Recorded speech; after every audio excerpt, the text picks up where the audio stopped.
Hello दोस्तों, मेरे YouTube channel में आपका स्वागत है। और आज की वीडियो में हम एक जन्म कुंडली का विश्लेषण करेंगे। जन्म कुंडली की डिटेल्स हैं 10 नवंबर 1999 और जन्म का समय है शाम के 3:16 और जन्म स्थान देवरिया उत्तर प्रदेश है। तो जो इनकी जन्म कुंडली बनती है वो बनती है मीन लगन की। और मीन लगन के जो स्वामी बनते हैं, मीन लगन गुरु की साधारण राशि है और साधारण राशि होने के कारण जो गुरु ग्रह हैं वो लग्नेश बनकर दूसरे भाव में बैठे हैं। तो ऐसे व्यक्ति के जीवन में धन की कमी नहीं होती है, क्योंकि लग्नेश व्यक्ति का व्यक्तित्व ही धन से जुड़ जाता है, परिवार से जुड़ जाता है। क्योंकि दूसरा भाव वाणी का होता है, धन का होता है, परिवार का होता है, संचित धन का होता है। तो इस प्रकार ये एक अच्छी स्थिति मानी जाती है, क्योंकि ऐसा व्यक्ति जीवन में धनी होता है और उसके जीवन में धन की पूर्ण पर्याप्तता जीवन में रहती है।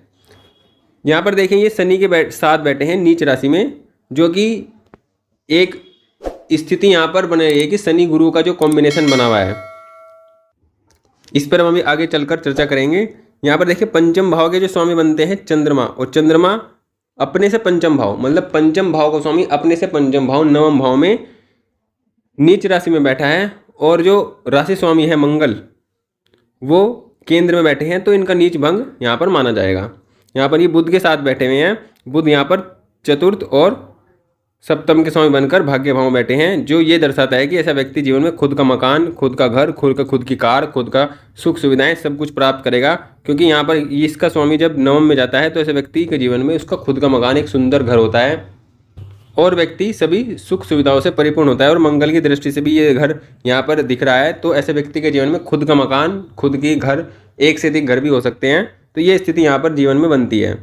तो यहाँ पर देखिए, ये जो पंचम भाव के स्वामी चंद्रमा है, नीच राशि में बैठे हैं, लेकिन नीच भंग है। यहाँ पर नीच भंग की स्थिति बननी है, क्योंकि जो मंगल है वो केंद्र में है। और यहाँ पर क्योंकि पंचम भाव का स्वामी जब नवम में बैठता है, तो ऐसे व्यक्ति की जो शिक्षा होती है वो अच्छी होती है, अच्छे वातावरण की होती है, अच्छे संस्थान से होती है। मतलब उसकी जो एजुकेशन होती है, क्योंकि शुभ भाव का स्वामी शुभ भाव में बैठा है, जो शिक्षा का जो स्वामी है वो धर्म के भाव में बैठता है, अच्छे भाव में बैठा है, अपने से अच्छे भाव में बैठा है, वैसे भी अच्छे भाव में है, कुंडली के अनुसार भी अच्छे भाव में है, अपने से भी अच्छे भाव में है। तो ऐसे व्यक्ति जीवन में अच्छी एजुकेशन प्राप्त करता है और अच्छी एजुकेशन प्राप्त करने के बाद जीवन में अच्छा करियर भी कमाता है। भाग्य के साथ भी ऐसे व्यक्ति को मिलता है, क्योंकि भाग्य भाव में दो दो शुभ ग्रह बैठे हैं, तो ये व्यक्ति के जीवन में भाग्य को देंगे और व्यक्ति के जीवन में सभी काम ऐसे व्यक्ति के होंगे। सभी काम होने का मतलब यह है कि ऐसा व्यक्ति जीवन में अच्छे संस्थानों से या अच्छी जगहों से शिक्षा भी प्राप्त करेगा और अच्छी जगह पर जाकर नौकरी या अपने जीवन के लक्ष्य को पूरा भी करेगा। ये स्थिति यहाँ पर बनती है। देखिए, दसम भाव में मंगल बैठे हुए हैं, तो ये तो जग जाहिर है कि ऐसा व्यक्ति कुलदीपक योग बनाता है। ऐसा व्यक्ति मेहनती होता है, पराक्रमी होता है, साहसी होता है और अपने कर्तव्य के प्रति निष्ठावान होता है और जीवन में सभी कार्यों को करने वाला होता है। जीवन में सभी सही कार्य को करने वाला होता है। परिवार का भरण पोषण, पालन पोषण अकेला करने की व्यक्ति ऐसा हिम्मत रखता है। और ये व्यक्ति ये मंगल व्यक्ति को जीवन में बहुत ऊंचाइयों तक ले जाते हैं और ऐसे व्यक्ति अच्छे करियर वाला व्यक्ति होता है। क्योंकि इनकी जो राशि है धनु, देखिए यहाँ पर जो गुरु हैं वो मंगल की राशि में है और मंगल गुरु की राशि में है, तो ये बहुत श्रेष्ठ परिवर्तन यहाँ पर माना जाएगा, बहुत ही ज़्यादा श्रेष्ठ परिवर्तन माना जाएगा। ऐसे व्यक्ति का करियर बहुत श्रेष्ठ होता है। ऐसे व्यक्ति जीवन में करियर में बहुत उच्चतम ऊंचाइयों को छूता है। यहाँ पर देखिए कुंडली में, अब आप देखिए कुंडली में यहाँ पर शुक्र नीच राशि में है और जो बुध हैं वो, मतलब जिस राशि का स्वामी, जिस राशि में शुक्र नीच राशि में है, बुध की राशि में, वो नवम भाव में बैठा है। और इस शुक्र पर किसी भी ग्रह की, केतु ग्रह की दृष्टि एक पड़ रही है और किसी ग्रह की दृष्टि यहाँ पर नहीं पड़ रही है। तो कहने का मतलब यह है कि ये शुक्र नीच राशि में है। देखिए, एक सूत्र होता है ज्योतिष का कि जब भी कोई ग्रह नीच राशि में हो और अगर वो केंद्र में हो तो उसका बुरा फल प्रभाव या बुरा प्रभाव व्यक्ति को नहीं मिलता है। ऐसे ग्रह अच्छा ही फल देते हैं। अगर वो शुभ ग्रह हैं, खासकर गुरु या शुक्र में से कोई है, तो ये अच्छा फल देने वाले होते हैं, अच्छा श्रेष्ठ जीवन देने वाले होते हैं या अपने फल को बहुत अच्छा देने वाले होते हैं। तो ये जो शुक्र हैं व्यक्ति के जीवन में, देखिए शुक्र दृष्टि लगन पर डाल रहे हैं, तो ऐसा व्यक्ति शुक्र से प्रभावित होगा। ऐसे चमक धमक के प्रति आकर्षण रहेगा, विपरीत के प्रति ऐसे प्रति ज़्यादा आकर्षण होता है ऐसे व्यक्ति के अंदर। और ऐसे व्यक्ति अपने जीवन में सभी सुख सुविधाओं को चाहकर उनके प्रति काम करता है। मतलब सुख सुविधाओं का, जो भौतिक सुख सुविधाओं की चाह रखकर ऐसे व्यक्ति हर कार्य को करता है। तो यहाँ पर ये स्थिति अच्छी बनाता है। यहाँ पर व्यक्तिगत जीवन साथी सुंदर होगा, जीवन साथी अच्छा होगा, ये स्थिति यहाँ पर बनती है। देखिए यहाँ पर एक स्थिति यहाँ पर खराब है कि सूर्य नीच राशि में है। देखिए सूर्य नीच राशि में जरूर है। देखिए ये मीन लगन है, मीन लगन के लिए सूर्य बनते हैं वो छठे भाव के स्वामी बनते हैं।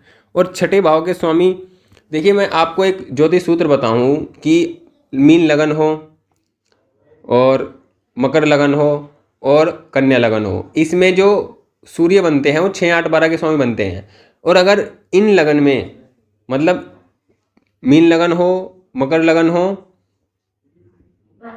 या फिर कन्या लगन हो, इन तीनों लगनों में से सूर्य अगर नीच राशि में है तो ये सूर्य व्यक्ति को बहुत श्रेष्ठ फल देने वाले बनते हैं।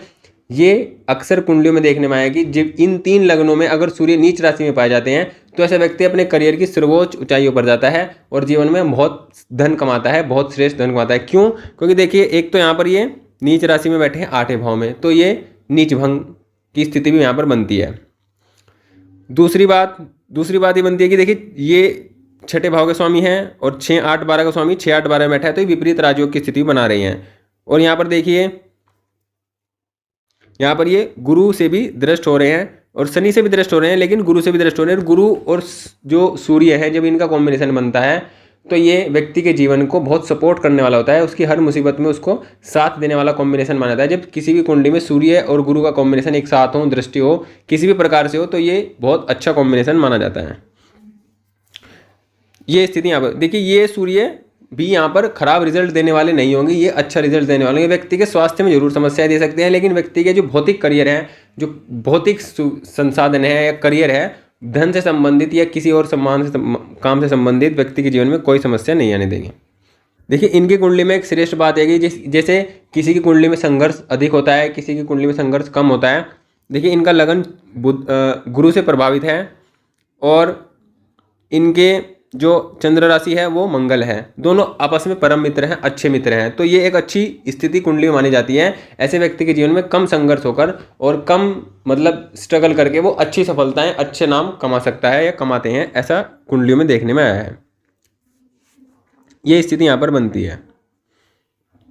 देखिए अगर हम बात करें, देखिए इनका जो 10वें भाव का स्वामी है कौन है? गुरु। गुरु जाकर बैठा है वाणी के स्थान में, तो इनका जो कर्म होगा वो वाणी से जुड़कर हम देख सकते हैं कि जो कर्म है वो वाणी से जुड़कर अगर ये करेंगे, मतलब अगर ये ऐसा कोई काम करें जिसमें वाणी का ज़्यादा प्रयोग हो, तो ये बहुत अच्छा इनके जीवन में रहेगा और इससे ये बहुत अच्छा धन भी कमा सकते हैं। और देखिए ये एक सरकारी नौकरी का योग भी माना जाता है। जब कुंडली में शनि और गुरु का कॉम्बिनेशन होता है तो ये अच्छा कॉम्बिनेशन होता है। ऐसा व्यक्ति जीवन में या ऐसे व्यक्ति अगर प्रयास करे तो सरकारी नौकरी भी पा लेता है और ऐसे व्यक्ति को सरकारी नौकरी जरूर मिलती है, जो मैंने आपको बताया है कन्या लगन के लिए, मकर लगन के लिए और मीन लगन के लिए। जब सूर्य 6, 8, 12 का स्वामी हो और 6, 8, 12 में बैठा हो तो ये भी व्यक्ति को सरकारी नौकरी दे देते हैं। यहाँ पर देखिए जो 7वें भाव के स्वामी बनते हैं वो बुध, वो 9वें भाव में बैठे हैं, तो ऐसे व्यक्ति का जो भाग्योदय है वो विवाह के बाद और अधिक होगा। विवाह के बाद व्यक्ति का जो जीवन है वो बहुत अच्छा हो जाएगा। यहाँ पर ये स्थिति भी दिखाई पड़ती है। इनके कुछ क्वेश्चंस हैं। इनका क्वेश्चन सिर्फ एक ही क्वेश्चन है कि इनको ये पीएचडी करना चाहते हैं, तो ये जानना चाहते हैं कि क्या ये पीएचडी करें या अब ये नौकरी प्रारंभ कर दें या पीएचडी करना इनके लिए ठीक रहेगा। तो देखिए इनकी एजुकेशन अच्छी है, जो इस बात से पता चलती है कि 5वें का स्वामी 9वें में, तो ऐसे व्यक्ति की एजुकेशन अच्छी होती है। अब देखिए कि अगर हम बात करते हैं पीएचडी से संबंधित, देखिए पीएचडी अगर हम बात करते हैं तो ये इनके पीएचडी का मतलब है कि वो भी एक तरह से टीचर होते हैं। तो टीचर का मतलब है कि जब कर्म स्थान का जो संबंध है वाणी स्थान से बनता है तो ये इस प्रोफेशन में जा सकते हैं, इस प्रोफेशन के लिए जा सकते हैं। और देखिए मुद्दे की बात ये है कि मेन बात ये है कि इनको वर्तमान में अभी इनको शुक्र की दशा शुरू हुई है। अभी इनको शुक्र में शुक्र का ही अंतर चल रहा है। तो कहने का मतलब यह है कि जो ये शुक्र हैं, ये जो शुक्र बनते हैं इनके अष्टम के स्वामी बनते हैं और तीसरे के स्वामी बनते हैं। मतलब इनकी कुंडली में अकारक ग्रह हैं। मीन लगनी कुंडली में शुक्र कोई कारक ग्रह नहीं होते हैं, लेकिन यहाँ पर ये केंद्र में बैठे हैं और केंद्र में बैठने के कारण और यहाँ पर ये शुक्र व्यक्ति को, क्योंकि शुक्र एक शुभ ग्रह है और शुक्र को गुरु माना जाता है, शुक्र भी गुरु के रूप में देखे जाते हैं या गुरु ही होते हैं, दैत्य गुरु शुक्राचार्य इनको कहा जाता है। तो देखिए आने वाले 20 साल इन पर शुक्र का प्रभाव रहेगा और शुक्र का मतलब इनका जो इनका जो वातावरण रहेगा वो टीचर या मतलब गुरु से संबंधित ये काम करेंगे तो बहुत अच्छा रहेगा, बहुत श्रेष्ठ रहेगा।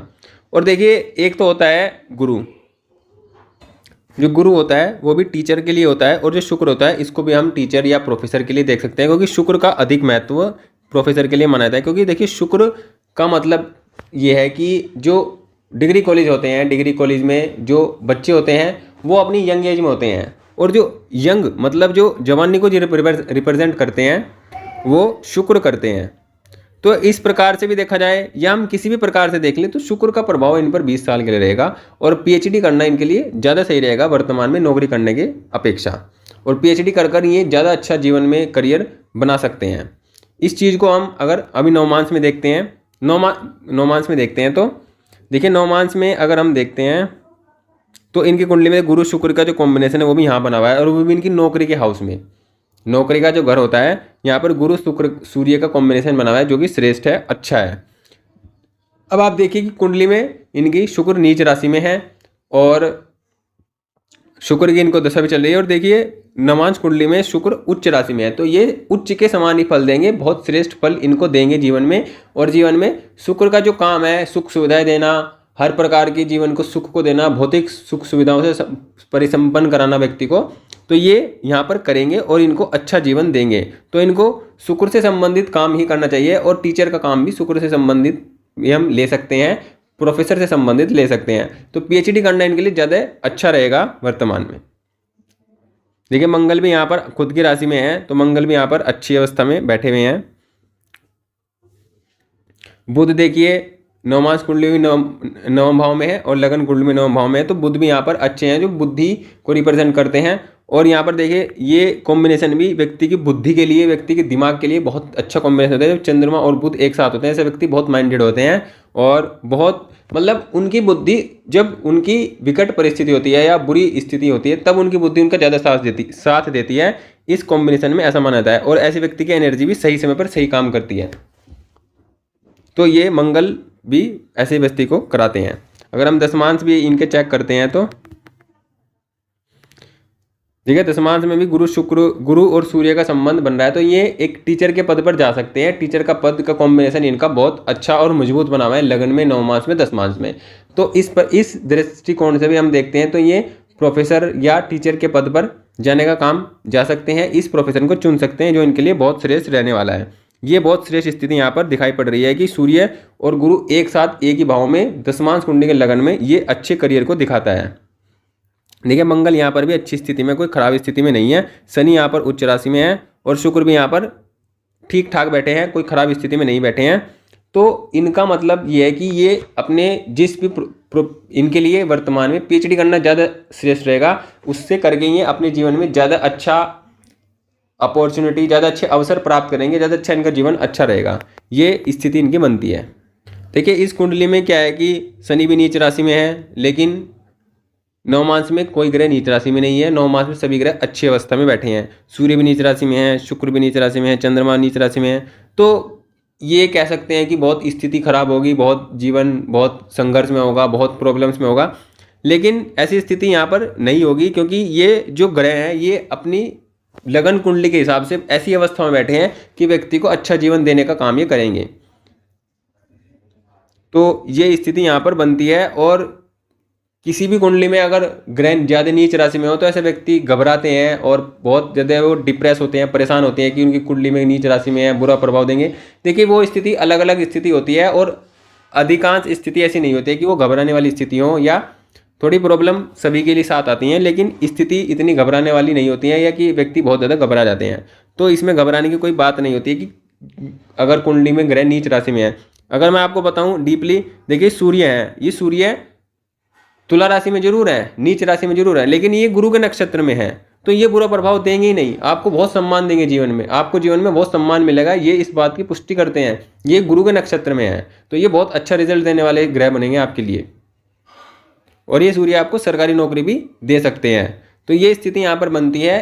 कुंडली में ग्रह खराब स्थिति में नहीं है, अच्छी स्थिति में है, नक्षत्र में वाइज भी ये अच्छे बैठे हैं। तो ये यहाँ पर इनका एक ही सवाल था, और इस सवाल का आंसर इनकी कुंडली के माध्यम से दे दिया गया है।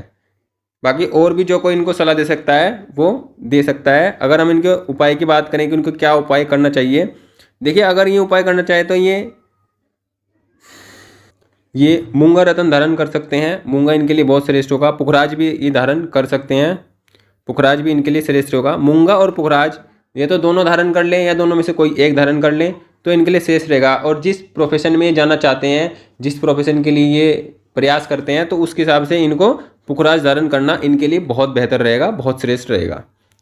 और बाकी इनको कोई विशेष उपाय, आप एक उपाय और कर सकते हैं, आप शनिवार के दिन छायादान कर सकते हैं जो आपके लिए श्रेष्ठ रहेगा। और आप जितना सफ़ेद चीज़ों का दान करेंगे, जैसे शुक्र है, शुक्र आपकी कुंडली में अकारक ग्रह होते हैं, तो अकारक ग्रह होने के कारण आप शुक्र से संबंधित चीज़ों का दान करेंगे, दही का दान और मिश्री का दान, मतलब शुक्र से संबंधित जो परफ्यूम जितने भी शुक्र से संबंधित है उनका शुक्रवार को दान कर सकते हैं। कभी भी कर सकते हैं शुक्रवार को, किसी भी शुक्रवार को, कभी भी, जब जैसे भी आपकी स्थिति हो, जब भी आप कर सकें तो वो भी आपके लिए श्रेष्ठ रहेगा। और आप एक पुखराज धारण करें या मूंगा धारण करें, आपके लिए श्रेष्ठ रहेगा। और ये दशा आपको सभी कुछ देगी, सब कुछ आपको प्राप्त कराएगी और आपके जीवन में आपको श्रेष्ठ नौकरी प्राप्त होगी। ये इस बात की सूचना मंगल देते हैं। तो ये स्थिति यहाँ पर इनकी कुंडली की बनती है। बाकी और भी कोई इनको जो सलाह देना चाहे, बताना चाहे, बता सकता है और कह सकता है। और आप अपनी जो डिटेल्स हैं वो कमेंट में डाल सकते हैं, कमेंट में लिख सकते हैं और आपकी कुंडली का भी इस प्रकार विश्लेषण किया जाए और उनके क्वेश्चनों को लिया जाए। और वीडियो को प्लीज़ लाइक करें, चैनल को सब्सक्राइब जरूर करें, शेयर करें, ज़्यादा से ज़्यादा लोगों तक पहुँचाएँ। Thank you, please subscribe.